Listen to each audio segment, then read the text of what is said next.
Hey yo, hey yo, hey yo. Chris Courtney here. Good to be back. Couple of days away, it seems like. But it's always good to be here with you. Just waiting for the old couch spot to fire. But it's a lovely day in the neighborhood here. In the feedback loop.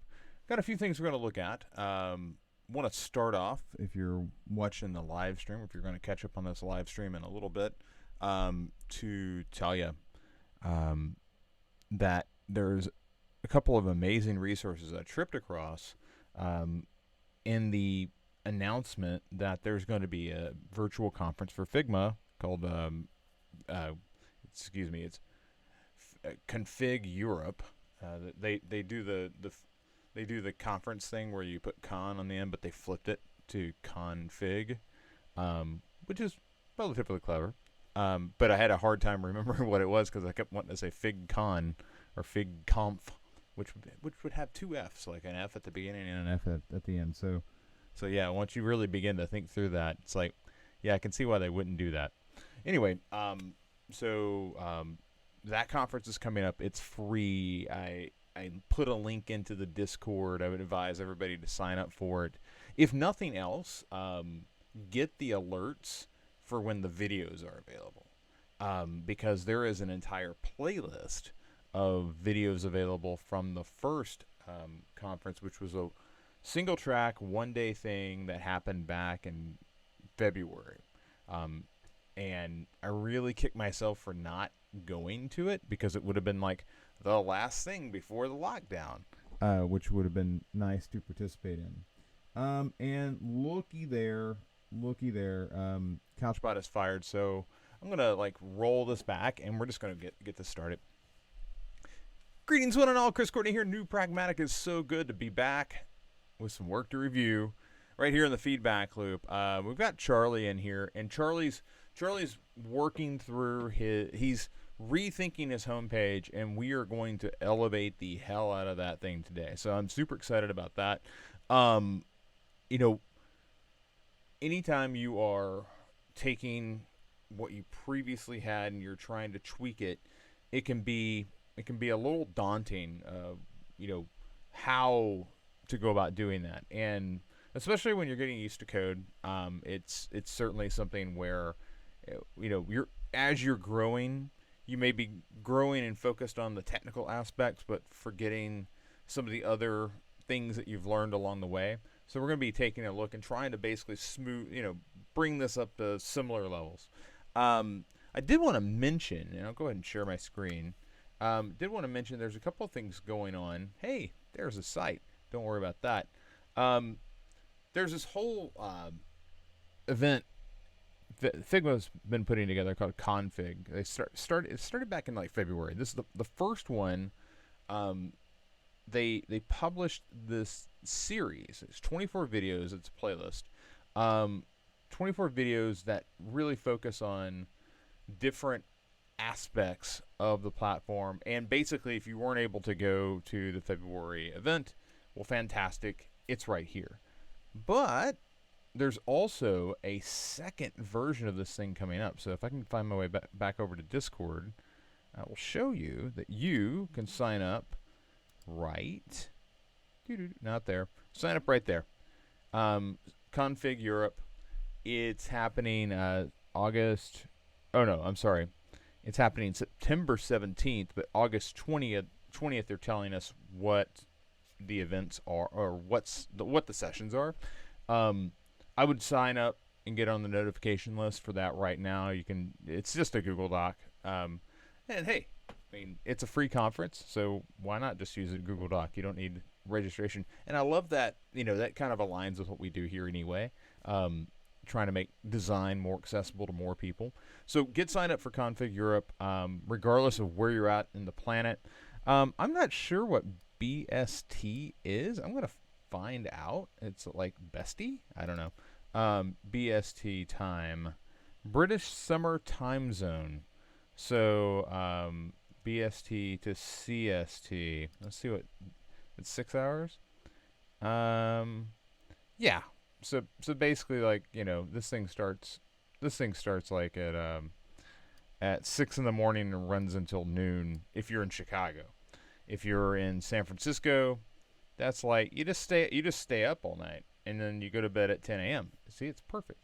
But it's going to be 6 hour. It looks like 6 hours of awesomeness. And if you are wondering like what to expect, I would simply come back over here to the videos that were shown from last time. Or the sessions from last time. They're all about 30 minutes. Take one a day. Take one of these a day and watch them. Knock it out in like a couple of weeks. Anyway, the reason why we're here. Charlie submitted his portfolio. And Charlie's, like, this is the index in progress. So if I want to duplicate this so that we can see, so duplicate the tab. I want to see where Charlie's at right now. That HTML. Okay, so Charlie, as it stands, you've got a lot of typography up here, and it appears that you're trying to lighten the load, but you're also fighting like, what do I do with this space? Like, how do I make this all have a different voice? And I think that's a very, very logical thing to do. I'm just gonna jump in here, and we're gonna jump into the code editor, and just kind of see what you've got. The first thing I'd point out is, like, I really like the size you've got on your typography here. The moment it gets up here, it gets a little horsey. And what I mean by horsey, it's commanding too much attention. It's drawing too much attention up to that corner. So I would shrink it down to the size that you've got right here. But once we're here, like, let's talk about like let's talk about line height. Let's talk about spacing. And it's funny because, like, you've clearly got a media query in here that's forcing the line height to do something different. You've got like a significant amount of line height here, but it's also interesting how you've opted to present the typography. So let's jump in here and kind of look at the spacing. Like right now, this letter spacing, and it keeps like kicking over. You've got it spaced out a little. Oh, and then I can pull it back in more. So line height 50. All right. So the line height, this bit is interesting to me because it's so it keeps like, let's start down here. Let's start down here in mobile, because it's obvious that you're working with media queries to try to get this to function. Like font size is set up at, okay, so there's lots of little things in here. I'm just trying to peel off as much as I can. Okay, so we've peeled off a lot here. I want to just first focus on font size. Let's say 4 rem. Oh wow, okay. So now I'm getting a better sense of how. So you've got these as separate lines. Okay, that's interesting. So that's one thing I'd probably suggest against is, and I know why. I know why you would do that. You're trying to control. You're trying to control how that information is being displayed. I'm just gonna put it on one line for right now, and if you absolutely must, you could come in here with a BR tag. I wouldn't, like, I don't necessarily care for BR tags myself, but if you're wanting to really kick that down, but I'm mostly wanting to focus in on like the typography that we're using. So here, if we said 5. That's pretty big, right? But we need some line height, and we'll say line height. And let's go ahead and just say, let's say 100%, and 120%, 130%, 140%. When I'm dealing with headlines, I often will make them tighter, sometimes right down to 100%. The question that I always have with this is like, do I have something like a G that's going to like kick down, and then suddenly I'm wondering if I've got clearance. For instance, I'm going to move that G over to where it's going to be more, it's closer to the eye. Now that could, when I look at that, I'm like, man, that's really kind of tight. Is that what I really want? And in these instances, it's like, well, maybe I come down here and I say 105%. And a lot of times it just depends on the typography. Another thing you have to look out for here is these tick marks. You want a proper apostrophe. And I keep forgetting exactly how I do that. I think it's Shift Option close bracket. You're probably using just the normal, what would appear like an apostrophe on your keyboard. But if you use Shift Option close bracket, that'll put a proper mark in there. And there are some plugins available that will go through and just read everything on your site and switch everything automatically over. Typically speaking, though, those go through some sort of processing. So you kind of have to, sometimes it's just using a little JavaScript. So if you're wanting to get those individually switched out, you could do that. But I just want to make you aware of it. A lot of people just aren't aware that there's a difference, and they you can go to your entire life with something that looks kind of like that. And here it's really easy to see the difference between the two. That's something that you use for like feet, and then if you have the double, you use it for inches. This over here is a proper apostrophe. So that's Type Nerd. Hi, that's me, and that's why we're talking today, because our whole purpose here is to elevate the typography of this thing. But right away, that is more in line with what I would hope to see.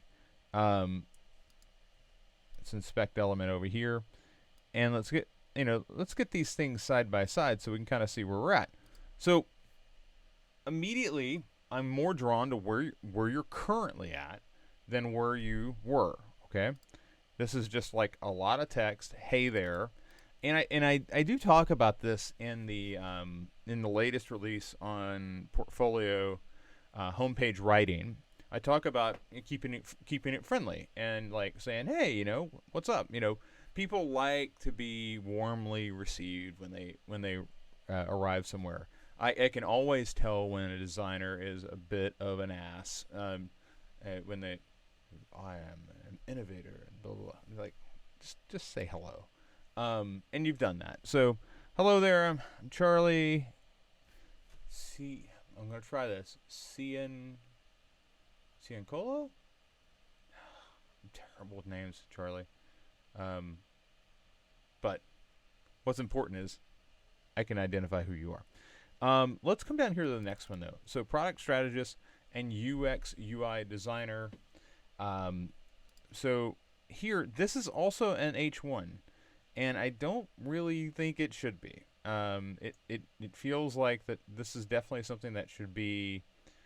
You should have an H1. You should have an H2, and maybe these should both be H2s, just for our purposes, because I'm probably going to style them similarly.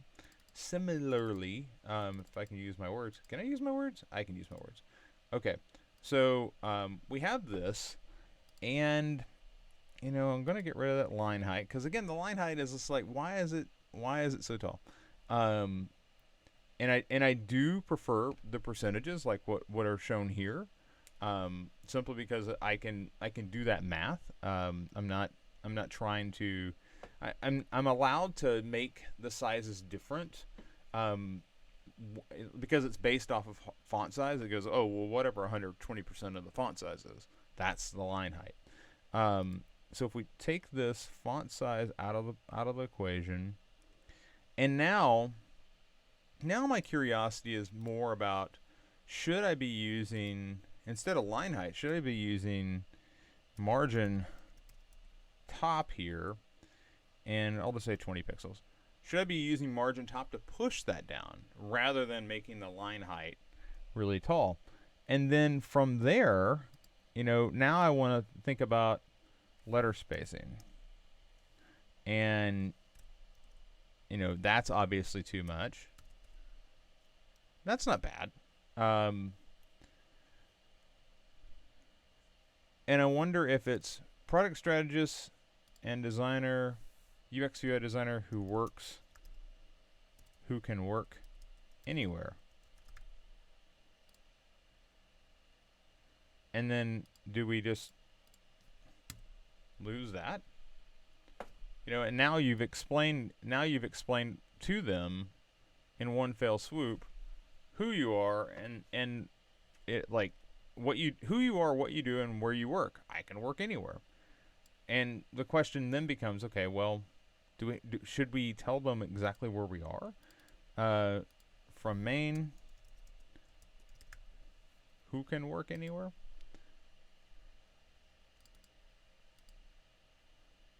Is it just from Maine?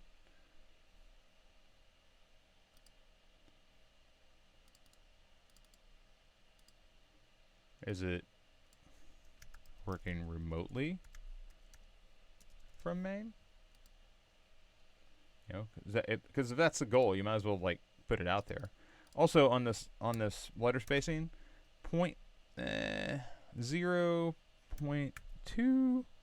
0.1, 0.3. I mean, this is the type of thing that I do over and over and over again when looking at what I need. Because and let's talk about why you need just a little bit of letter spacing there.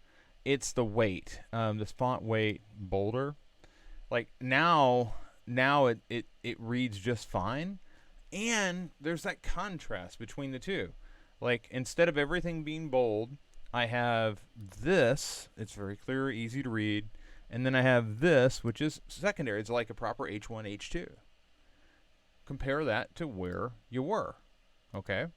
And I gotta be honest with you, I do like, let's come back here and let's reload that, and let's put it into inspect element, and let's compare these apples to apples. So this is where we are, right? This is what we've been working on. This is where you were before we started working on it. So here's where we are. Here's where you were, and that's where you started. Okay, so going from here to here, good. Okay, that you're editing down. I like that. But going from here to here, we're not only editing more, but we're also simplifying. And that's if there's anything to. Oh, we got something in feedback loop. 1 second. Hold, please. Oh goodness, Chelsea's here. All right, awesome. So I always like it when somebody submits something mid feedback. I like it. But back to Charlie. When we're talking about typography, and we're talking about getting your message started, sometimes it comes down to simplify, simplify, simplify. And there's not enough contrast between these two things except for the spacing, and the spacing's not working up top. And then like I want, we've got too many little voices here that could be consolidated. So when you come in, like you've done a good job of taking this and cleaning it up, but there's an extra step we can take. And part of that is like, okay, let's make the headline a little larger and allow it to step out. And like when we come up, I'm pretty sure this is going to break again. Yeah, it's like you can kind of see like the difference between this and this is pretty drastic. All right. So what I'm really looking for here, Charlie, is I'm looking for you to take the principles of what we have here and really get them to apply to this. Now, I am curious.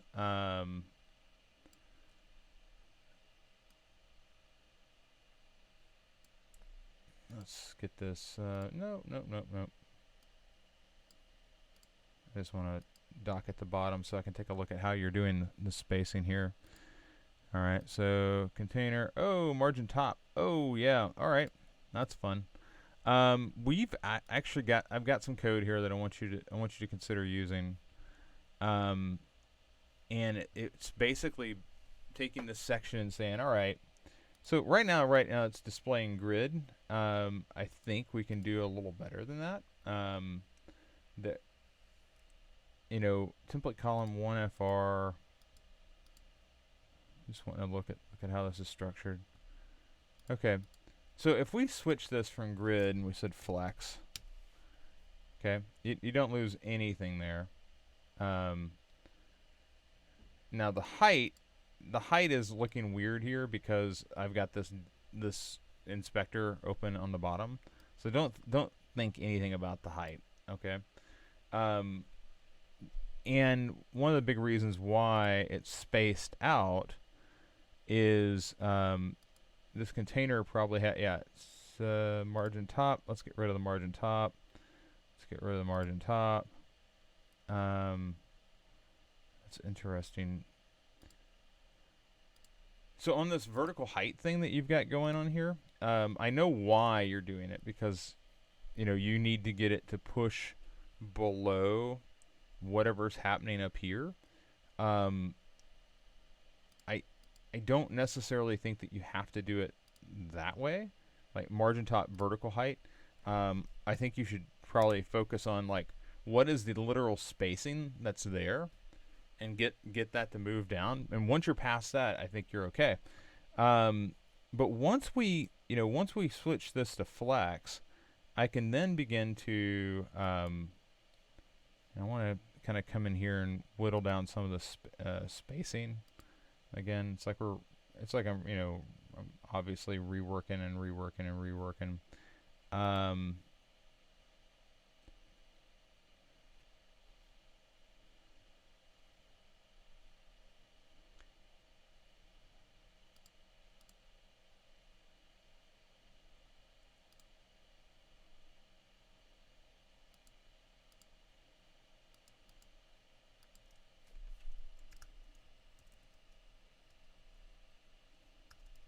That's obviously too small for your intended usage, but that's a little better. Let's get back up here to where we've got, okay, so we've got display flex. Oh, interesting. So there's a flex here too. Okay. Well, that's not really my main concern. I'm looking for the height. Like, where is that height coming from? I see margin top. We've kind of discussed why that's, and I put that there. So, yeah, I don't see where the height is coming from for that shape. It could be coming from, if there's anything in this div. That's the div we're in. Okay, well, let's get back here to this. So the height is, oh yeah, probably that if I had to guess. All right, so, oh, height, yeah, there we go. Okay, so what I'm trying to do is I'm trying to get this to like just, and actually, you know what? I can get rid of that margin top there too. All right, and you're wondering, like, Chris, what the hell, man? What are you doing? Why are you doing this to me? What I'm trying to do is I'm trying to get this to where once we do expand, it basically does only what we tell it to do. So I'm going to turn that height back to 100, and you're like, oh, dude, okay, so it's still behind the thing. It looks like crap. That's fine. What we're going to do next is we're going to justify the content. So we've got, let's see here, we've got, where do we have flex turned on? Yeah, okay, so flex is here. So now I'm going to say justify items, center, align content, center, and justify content, center, align item center. Yeah, there we go. All right, so now what happens is, regardless of how big this shape is, like Flexbox just says, okay, make it in the center, make it in the center, and I don't care how big the box is, I'm just going to move around. And when that happens, what we get to do is the following. So I'm going to turn this to the right, and so we got some spacing here that needs to still be dealt with. I bet it's, let's look at the width here. So section, oh yeah, that's the div. Okay, width 90%, margin 0 auto. There's something pushing it over from the side, and I bet it's in here. Yep, yep. Let's just make that width like 40%. Okay, and then let's, text align left is fine. Let's get the width off of this. There's that, there's that. There's something forcing, okay.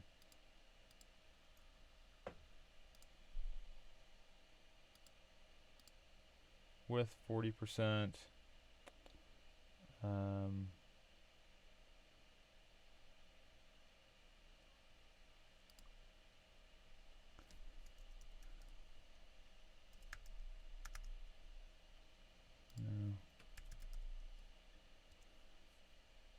Something I'm doing wrong here, Charlie, but my main goal here is to allow this to be whatever size that it wants to be. And like there's something that kicks in at this size that immediately pushes it over, and I don't think it's text align left. There's something else here.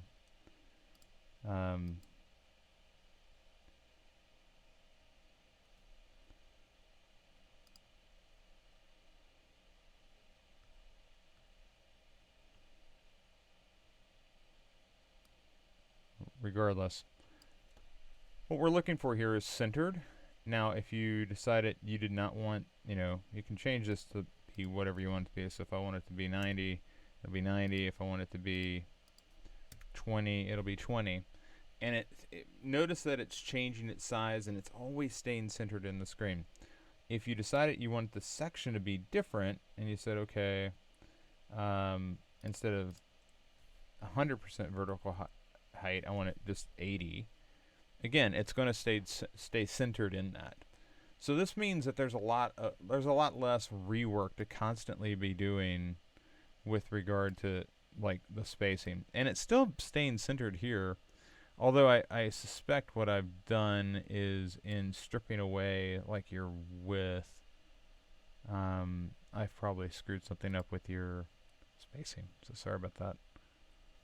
But that's what happens when we do all this like futzing around. So yeah, the width is 100%. Like that wouldn't work. So 90%. And but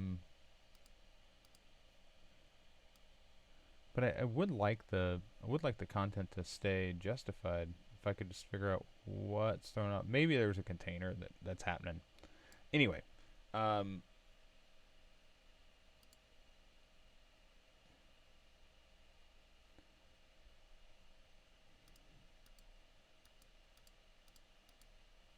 anyway, we'll leave that be. I'm going to refresh. Going back to where we were. So let's go down for a second. That's interesting. And as you can see, part of the problem with the way that it's coded right now is it breaks in certain places. So you definitely, I definitely like the Flexbox for that reason. Let's come down here to design reads. All right, next section down. As we come down, this begins to do some. This begins to have some responsive magic kick in, but we're having some problems with the spacing. Okay. One thing that I think is happening is this is beginning to collapse way too soon. Like there's no need for this sort of adjustment to be happening yet. And in the grand scheme of things, there's still not enough. There's not enough contrast here. Okay. we need equal spacing. So when I look here at the sides, I've got it's off. It's heavy to this side, light to this side. We want this spacing to essentially. We have trouble with the alignment as well. Like it's going above here, all right, but then it's not lining up at the bottom. So I want to first take a look at like the shapes that we have, and to do that, I'm going to come in and basically I'm going to try to rewrite this in the browser just so we can kind of get the columns to do what we need them to do, so we can kind of see it. So that section display block, interesting. Okay. I thought for sure I'd be dealing with flex at this point. So does it go from flex over here? Let's go dock to bottom. See how this is written. DR color. That's color. Oh, it has a set height on it. Yeah, I'm not a fan of. I want content to determine height. Okay. And we'll talk about that. But if we basically look at this like the content is the ultimate arbiter of the size of the box, so long as my content maintains a consistent size, all of my sections will maintain a consistent size. And when you get into these things that break when you use a hard coded height. So that's one thing I want to look at. So let's take a peek here. Okay, so I got container, and then these two divs. Container 2/3. Okay, so you do have a grid. Okay, well that's good. That's what I was hoping to see. 2FR, 1FR. So what's happening over here on this side? 1FR, 1FR, 1FR. You've got a grid gap. Grid gap is not. Okay, so grid gap is being paid attention to. That's good. If I change that to 1 rem just for 3 rem, 2 rem, anything, that's fine. I want to look at this design reads padding top 5. Okay, so whoa, yeah.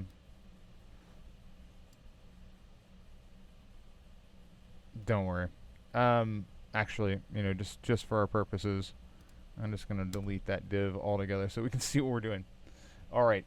So by getting rid of that padding to the top on design reads, this immediately begins to line up. That's great.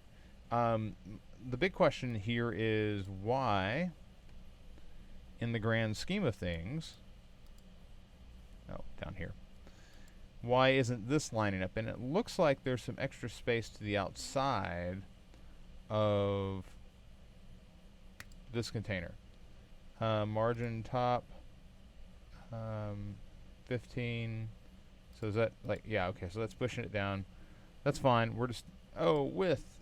Okay, so if we say that, okay, so this is basically a width 90, but there's something. Okay, this isn't filling out. So this container width 75. Okay, so this explains where that extra space is coming from, because there's nothing to this side. Okay, you may be dealing with a situation where you're like, oh, the content is too big. Okay, that's easy to deal with. So again, if we come back down here and we say, all right, if I'm wanting to control the size of this, and I'm like, I don't want it to be that big, I want it to be constrained, I don't necessarily adjust the width of the shapes, the width that is holding those images. What I'll come through and do is I will adjust the 1FR, 2FR here to maybe be 2FR 3FR. And what that does is it semantically seems like, well, wait, didn't you just you change this from 1 to 2 to 2 to 3? This just got bigger, but it didn't, because 1 to 2, this is 33%. 2 to 3, this is 40%, and this is 60%, down from 66%. You have to think about it in terms of fractions. Okay, what does this space over here to the right represent? It previously was 66%, because 1 and 2, it's 3 total units, and then you do the math from there. Now it's 5 total units. Okay, so long as this space over here is gaining more, it's going to control the space over to the right. All right, so that's the first thing I would do, is I would come through, and again, I like the fact that we've got this open in a couple of views, so we can kind of look at it. That's where we were. This is where we are. Okay, it's easier to see the screens in this manner. Okay, we still got to come through and determine, all right, so what are we doing with this design reads? Design reads does need to come up in size. It needs to command attention, and right now it's basically the size of the product design and product management. So if we come through here and we say, okay, design reads, it could be just as simple as saying 4. All right, 4 makes it significantly larger. 5, I begin to worry about other titles that might show up on the screen, and maybe that's a little large. So I'm just going to go with 4. Then I'm going to come down here to the smaller item. I'm probably going to lose the bold. Let's look at, is there some sort of spacing on this that's forcing it down, or are you okay, so you're using break tags, and that's fine. I mean, there's no real, I can just delete this. Okay,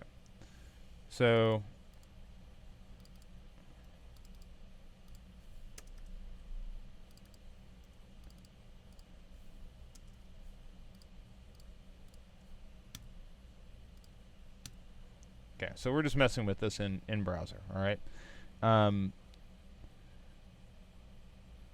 So this right now has some sort of padding bottom and top to it. I understand the need for padding bottom there, because you want this to separate out. I don't necessarily understand the need for padding top, because pushing it away from design reads, that doesn't do a lot for you.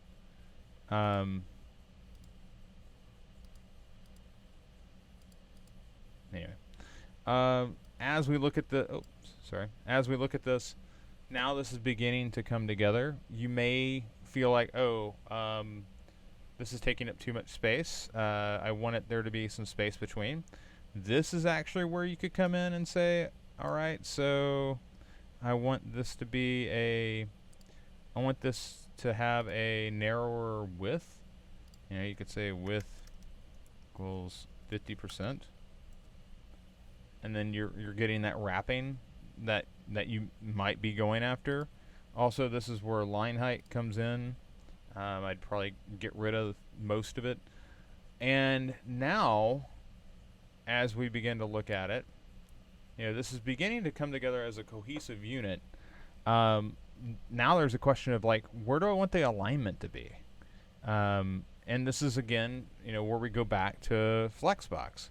And I could say, okay, well, I want everything in this little section over here just to align to the center of the height. So I would take this, I would say display flex. And it's like it's going the wrong way right away. Display flex. Let's go ahead and now say flex direction column. So that takes care of it, puts it back where it was. And you might be wondering, why did this shrink over here? Well, Grid's going to try to pay attention to whatever the spacing is. It's going to try to fit things in. And if one area is going over, it's going to push the other area around. I don't necessarily agree with that usage, but it does come in handy. so now, now this is like align content center, justify, this is where we do the align content, or is it align items? Align items? No, it's align content. Actually, it should just be justify content. There you go. So now what we have here is we have something that's centered up on the screen with the size of these elements. And to show you this, what I'll do now is I'll come through, and again, it's a little hard to see because of all the different tools that I've got open, but if I shrink this side down, so we'll come back to this 2/3, and we say, okay, well, this is going to be 1. You'll notice that this just stays like in total alignment with the items over. It does appear to be a little spaced, but it's trying its best to stay in alignment. There might be something down here on. There might be something on this shape. I'm having trouble seeing the whole thing. And that gets us, kind of gets us to the point of talking about the space around and how that's being drawn. I don't necessarily know if I have a full grasp of that yet. So, okay, so there's definitely like some space here to the top, padding top. And now the space should be equal. It is. Okay, well, it's very close. So now, to be completely honest with you, instead of saying, okay, for this shape, I want there to be padding top 50, padding bottom 50, or I want there to be some specific size on one side. Here, because you're using color in the background, I'd rather just make it padding. Actually, let's just get rid of that. Let's do it here, padding, and let's do 3 rem 0. And now what we've got is we've got equal spacing to the top and bottom, and that's going to maintain throughout. So if I said inspect element, and we switch this to the right, we've got to talk about this now, because now it's breaking in a whole new way. But that spacing maintains regardless of the size of the elements. We don't have to worry about these, like right here, where we were dictating the size, like this gets all horsey, where now it's much more responsive. But that doesn't change the fact that it probably shouldn't be so horsey. Like this breakpoint is pretty rough. I'd probably maintain my width until I got down to at least the tablet size, and then at the tablet size, I'd probably come through and say, instead of collapsing down, what I'll do instead is I'll put a class on one of my divs, and I'll say, okay, yeah, display none, and get rid of that one. Okay. And you can do that with a media query. I oftentimes will come through and give it a mobile class. And mobile at certain breakpoints just says none. And, when you get down to the phone, which is down here, if we get in here and we begin to look at this on a phone, now we've got, like 3 of these. I again say display none on those, so that you get a sense of it, right? And of course, this is where you would come through and, oh yeah, that width is now 100%, and this is going to work a lot better. However, width of containers needs to be 100% as well. Or instead of saying display none on this, you get rid of that, and this container is now 1FR, and you're displaying 2 side by side. Okay. and here I'll say padding bottom 1 rem or 3 rem, whatever you want it to be. But in this instance version of it, we now have a design that is a bit more flexible. Obviously, the styling that kicked in here has kind of overwritten what we had originally. So I would still want to see like design reads come back as the dominant, and these other elements be adjusted as well. But you know, that's a lot. And you can even look at this, like just switching this to 2FR and having the width be 100%, immediately makes these work better. I do think like kill one of these. Like I'm glad you've got 3 showing. Let's get 1 showing. And this is another thing I've noticed, like these circles aren't quite aligned, like in this one. Like, and I know that's like, Chris, it's a little bitty detail. Yeah, I'm a nerd. Sorry, I have to like mention that stuff. But I think we've hammered and beaten, talked about this till we're blue in the face. So I'm gonna let you spend some time with it now, and we'll bring that other one back just because I feel like it feels like it's been put in the corner. Yeah, I'm sorry, I didn't mean to put you in the corner. All right, there we go. So essentially, that's what I'm looking for. I'm looking for something that, you know, instead of, let's refresh this so we can see it again. Instead of this, where we are, and this is, again, let's talk about where we started. Like, is this better? Is this better than where you started? Well, yeah. But is this better than where you're at? And I think the answer is, again, yeah. So much of the issue with your design right now is all the forced space that you had previously put into it because you were just getting started. Okay? It's the 75%. It's the 75% width that's leaving the extra 25% width, or the extra 25% hanging out over here. It's the padding to the top but not to the bottom. It's the lack of contrast here. Again, you can get there. All right, you're definitely moving in the right directions from here to here. But now let's make the leap to here. Okay. All right. I hope that's been helpful. In that same, you know, take everything I said about design reads, apply it to Pandora. All right, because when you look at Pandora over here, it's essentially the same thing. Okay. So, and I can see the extra 25% padding, or the extra 25% on the width that's missing. I can see like the forced height. Like, we get rid of that forced height, and your design improves pretty immediately. All right, and that's that. All I'm trying to do is make your design more. I refer to it like I shouldn't use the term bulletproof, but I'm trying to bulletproof your design from breaking. Okay, these set heights and forced positions, they'll break on you. But if you can lean on grid, if you can say, all right, I'm going to trust in grid, I'm going to trust in Flexbox.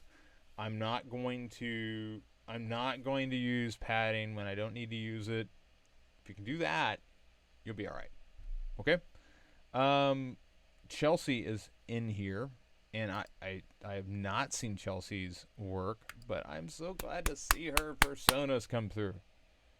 So glad. All right. I think I did this correctly. I made some. Okay. So you switched around some priorities on affinity mapping. I'm going to check that out first, because the real key for personas is often driven by the priorities that you've set forth. Actually, it's not often driven. It's always driven by the priorities that you've set forth with regard to your affinity map. Like the priorities you set forth, that tells you who you're building for.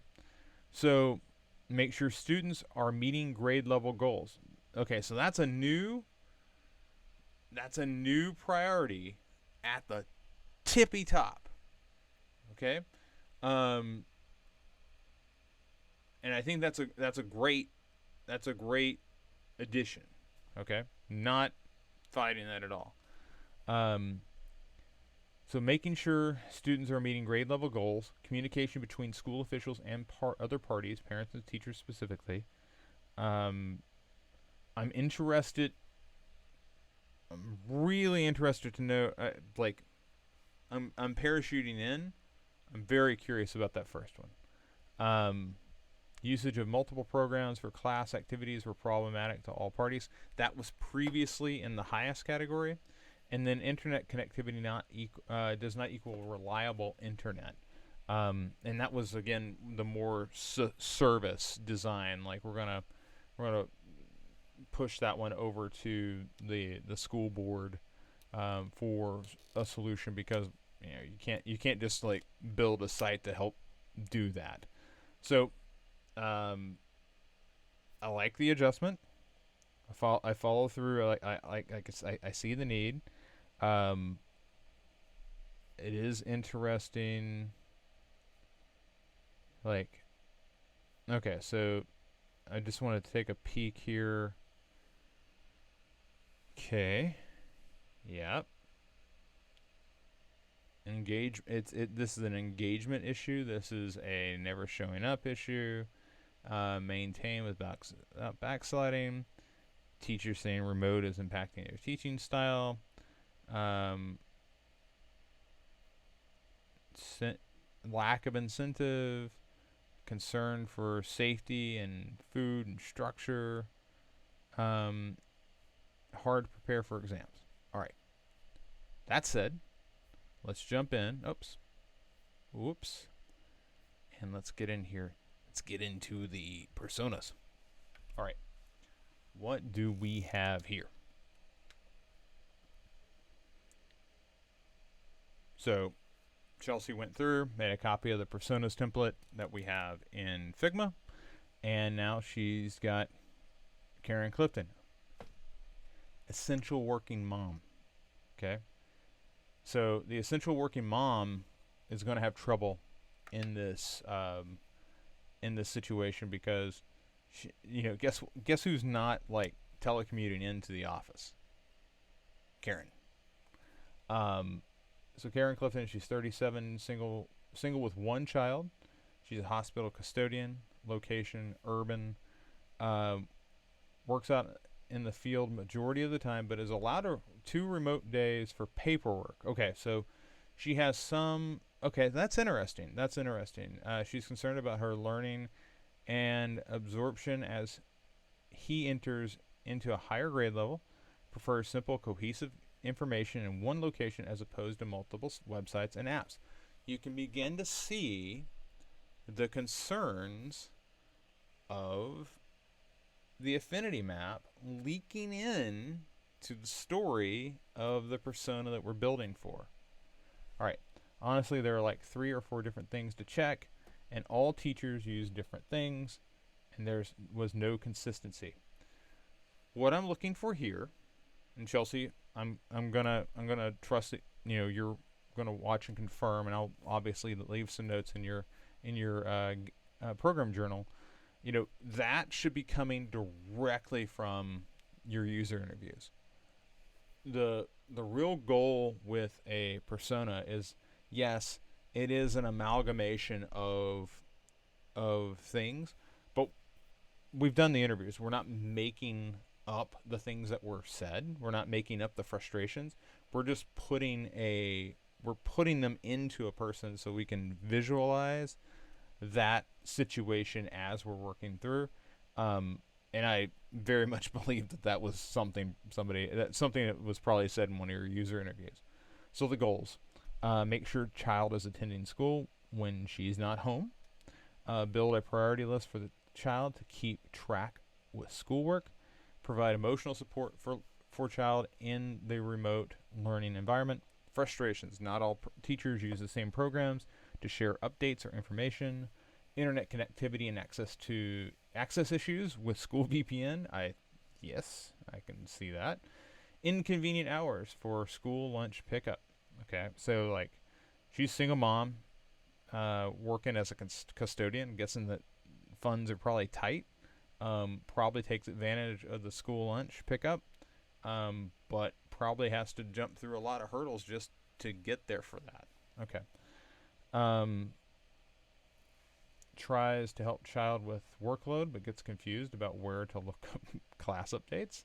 So that is a scenario. Like you can see this. You can see this mom sitting down and going, "Okay, all right, I'm going to help you, little Timmy or Jerome, whoever the kid is," and because she says a boy. Um, how do we get started? Like I can totally see you can see that scenario. Like okay, this like, and that's why scenarios are so important. Like you have to kind of okay, what is something this person's going to try to do, right? And where is that gonna break? And it's like when she first tries to help and can't figure out where to go. Tries to pick up lunch for a child, but hours are inconvenient and pickup location is too far. So that's a lot like the frustration. Um, you know, I think that a scenario there would be around, you know, what's likely to happen there. Scenario knows that there is a free lunch, knows that there is lunch available for the child at school, but because she can't get to the school, she ends up spending the limited funds that she has on like fast food, or or the kid just eats the same cheap ramen noodles day after day after day, just because that's all they can afford. So it's like nutritional concerns, either not getting the right nutrition because they could have got it with the school lunch but they can't get over there, or B, getting food but getting really bad nutrition and basically spending money for the sake of convenience because she can't be two places at once. And that's a real frustration. That's something you see in a lot of food deserts. Is you see there's food around, but it's not healthy stuff. It's never green. It's never like fruits and vegetables. It's always like hot fries, and you wonder why people are eating hot fries. Well, it's what's around. All right, now there's nothing wrong with hot fries, but I'm just saying. If you're saying you should eat an apple, well, first of all, there has to be an apple available. you know so this is a very real scenario. This is very real. I love this. Only on that last scenario I think we could probably tweak it to like really present it, because it's just so close to the frustration. All right, so let's look over here. Brent Borman, lead middle school educator. All right, so right away, different persona, different type of person we're talking about. And a lot of times, and this is where marketplaces come into play. A lot of times when we talk about personas, and I've seen a lot of projects where it's like, oh, well, I've got two main people. One is a 40-something mom, and one is a 20-something college student. But they're still on the same side of the wall. Okay, here the thing I like about this is it's forcing you to think about this from two perspectives. One's an educator, one is a parent, and there's a very clear positioning that is opposite one another. They're aligned in some ways for the child, but they're really opposite one another. Like one's in the school system and one is reacting to the school system. I like this. I like this selection a lot. And it goes back to the affinity map. It goes back to the need to really focus in on, if we come back here to the affinity map, and this is, again, people ask, do you really go back to it? All the freaking time. Make sure students are meeting grade level goals. Well, that's something that both the parent and the student are going to need.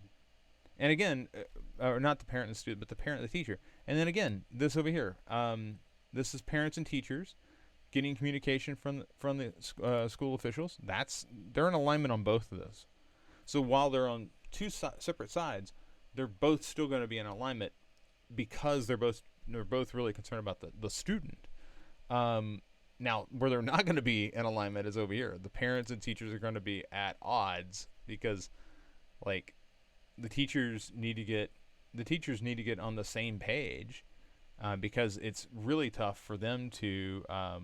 It's really tough for the parents to keep up because the teachers are all over the place. Okay, so again, when you have an affinity map, when you have a priority, and you set up a priority guide based off of that, you go back to that. You basically, if we were in a work environment, that would be on the wall. Okay, this is our North Star. This is where we're going, and these are the people that are being affected by it. Lead middle school instructor, daily activity, works with children, parents, and other teachers or other teaching staff to coordinate distance learning initiatives, uses Microsoft Teams and his phone to keep in touch with multiple parties, prefers in-person teaching because it allows him to physically monitor the progress of students. Okay. 30, married, 6th grade, grade level leave, location urban. It's virtually impossible to ensure that students are ready for the exam with distance learning. Okay. That sounds like a quote. The goals. Make sure 100% of students are using distance learning program. All right. Which is interesting because a goal is to ensure that everybody's using the thing that he says he can't ensure students are getting ready for it. So he has doubts about the very system that he's trying to implement. Interesting. Prepare students for grade level goals, standardized test. Make sure students feel emotionally supported emotionally in remote learning environment. Frustrations, inability to monitor progress in person, trying to get inactive students to complete assignments, poor communication between government and school district. Scenario, onboarding immigrant parents onto distance learning platforms while dealing with a language barrier technology gap. All right. It's interesting that that's the first scenario. I would think that preparing students for final exams, standardized test in remote learning environment. So, like,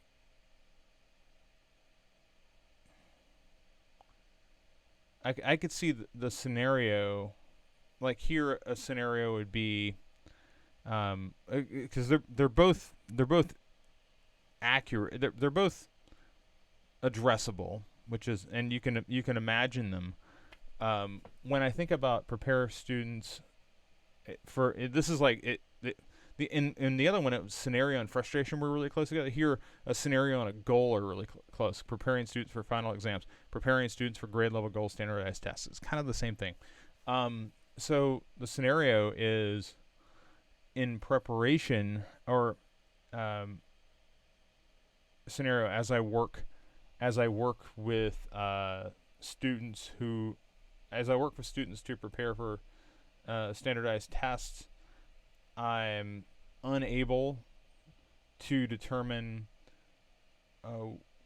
which of my students are struggling to grasp the content and lack the tools to effectively monitor their progress. So that would be a scenario like this. I'm here. I'm on one side of the Zoom call or Teams or whatever, and I'm on one side. They're on the other.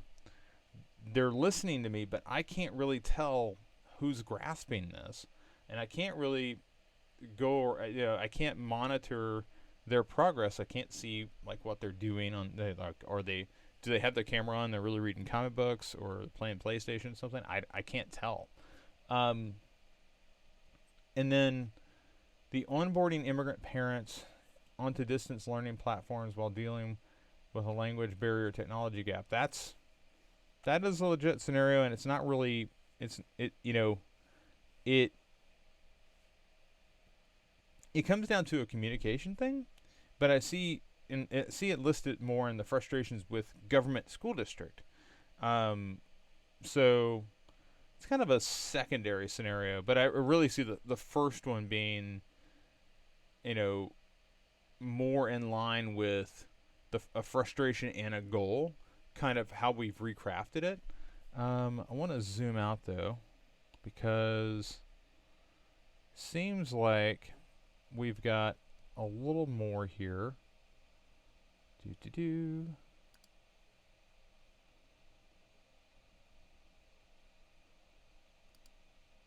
So this is mostly correct, and the only thing that I want to focus in here on is when we go to UX, when we go to secondary